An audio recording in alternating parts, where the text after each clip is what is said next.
How to make your video play in reverse. This is using the YouCut video editor app with the latest update of 2025.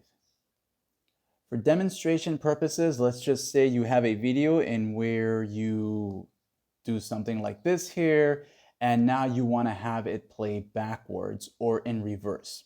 So if you're working with multiple clips or just one clip, you are going to find the video clip that you want to have the reverse effect on, and you're going to tap on it. So just find it and tap it. When you do this, you'll notice how these set of tools will appear.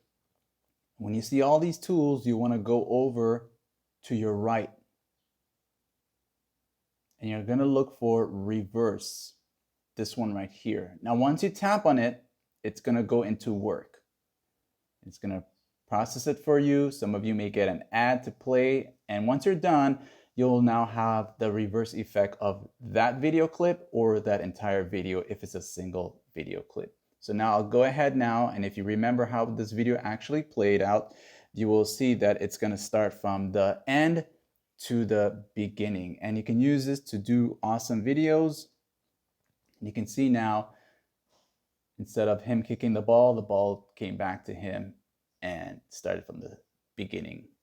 And that's that. And of course, if you reverse the wrong video, you can always use the undo option and you're good to go. Just make sure you don't save it first.